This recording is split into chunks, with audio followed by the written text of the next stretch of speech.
Hey everyone, we are here with day 19 results, and we are going to be talking about my sleep cycles and schedules and how this diet has affected all of that.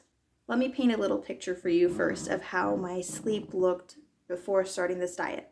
My mornings consisted of me trying to sleep in as late as possible, every day possible. Okay, I'm a stay-at-home mom, and I'm telling you, I never ever felt like getting up in the morning.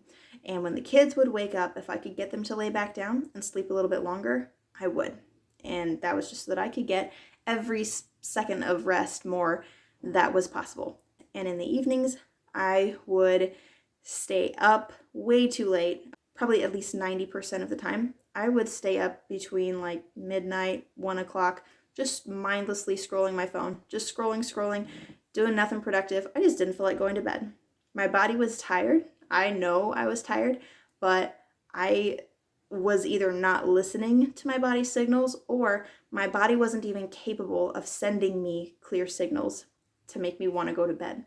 Either way, it was not functional. It wasn't working very well. Every day I would feel like taking a nap, and just my part of my nighttime scrolling was also because I told myself I need this downtime. Like, I have been taking care of kids and doing other stuff all day long, and I didn't get to sleep in as late as I wanted to, even though it's like 9 o'clock. That wasn't long enough in my mind, and so I'm like, okay, so I'm just gonna stay up and get my time to myself now because I didn't get it this morning. And that's what I told myself. And let me tell you, it is so weird. Like, I didn't even realize how like messed up, like how unnatural I guess that is, and how that does not have to be what your sleep habits look like. That doesn't have to be how your body feels. Okay, my kids were even on their sleep schedule just based around me and my messed up way of my body regulating my sleep, so, or lack thereof, really. So my kids would regularly stay up between 9 and 10 o'clock. Why? Because I thought, well, if I let them stay up a little bit later, maybe they will sleep in longer. I was going to stay up until midnight or 1 anyway. I wasn't going to go to bed earlier to try and get my sleep because I didn't feel like it. My body wasn't telling me to, so I just wasn't going to do it. So I tried to switch their sleep around to match what mine was. And so they would sleep in usually between 8:30, sometimes close to 9. And when they got up, that's when I got up. I did not want to get up before then. I would not set an alarm, nothing.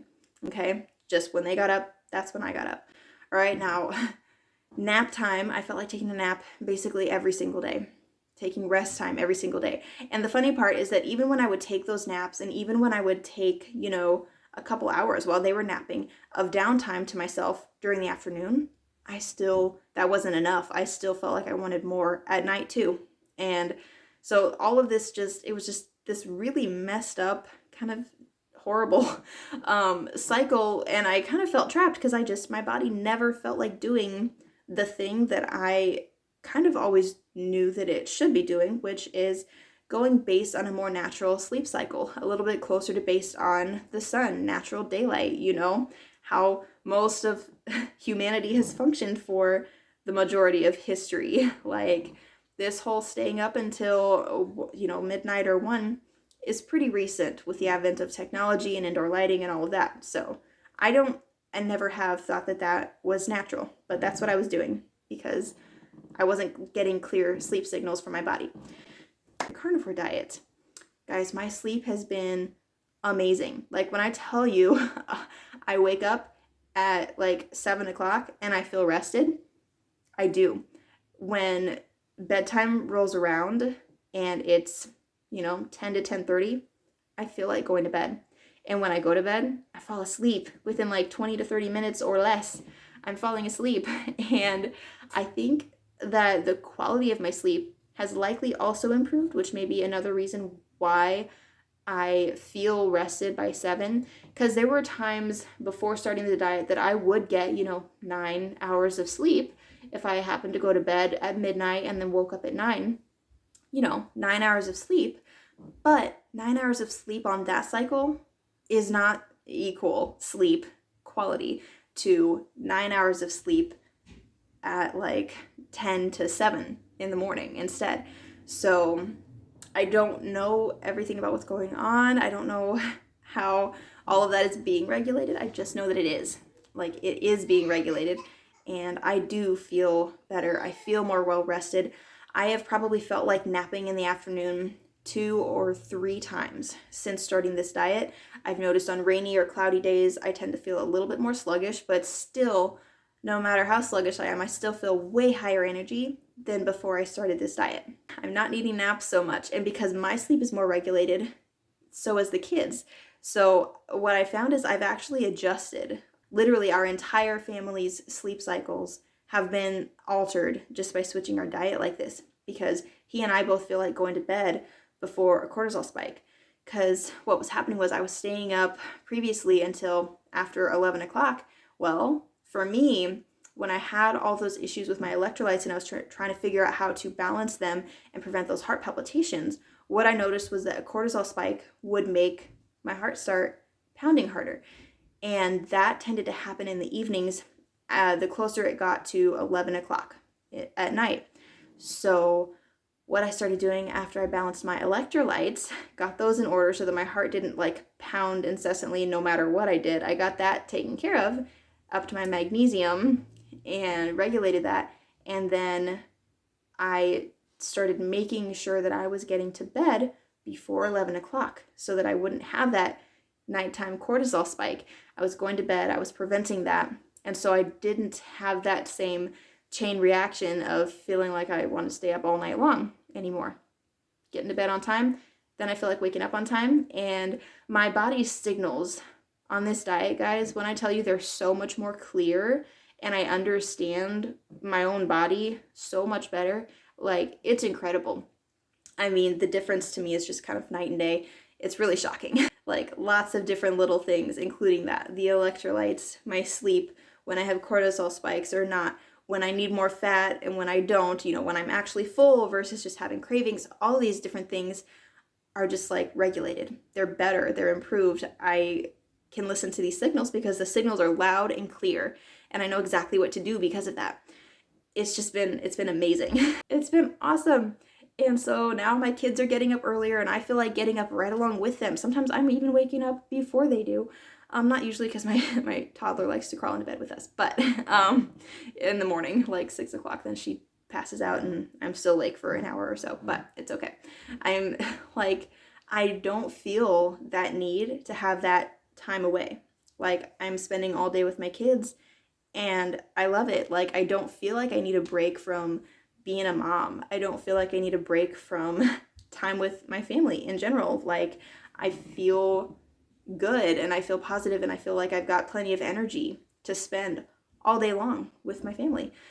And that, to me, like, if nothing else, I mean, gosh, guys, the benefits of this way of eating are just absolutely incredible. I did the video about balancing electrolytes a while back. I think it was like day 11.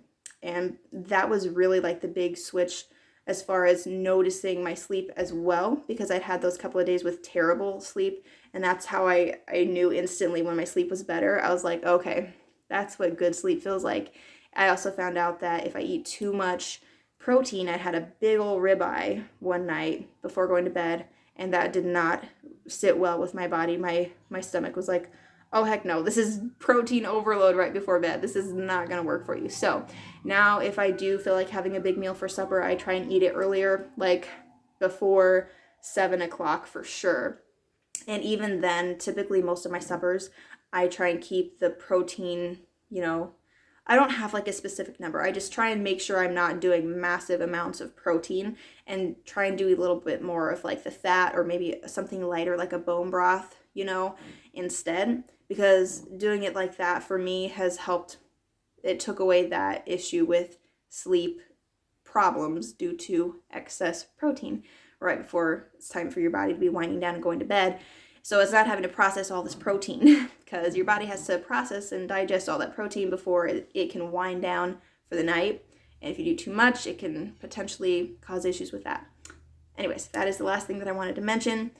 Oh, I'm telling you, if any of you have had trouble sleeping, or if you know anyone who has issues sleeping, this is like, I mean, I don't typically like to refer to things as like magic pills or something, but I'm telling you guys, this way of eating is literally, it's been a magic pill for my sleep regulation, because I would have never just chosen to go to bed at a good time. I thought that I was just someone with horrible self-discipline. Like, I really thought that. I was like, I must just be like the least self-controlled person ever, that I can't just make myself go to bed on time and make myself get up at a good time. I was like literally, like it probably wasn't necessarily a huge impact, but it was an impact even on my self-esteem, which like gets into a whole nother side of this. But you know, when you realize, no, it's not you, it's not some personal flaw, it really is your body needed something different, and you give it what it needs and it works for you. It functions better, it heals, and everything starts to work based more on how you are, built to work. So yeah, that, oh, I can't say enough good about it because it's just been awesome. I am going to let you guys go though. Bye, friends.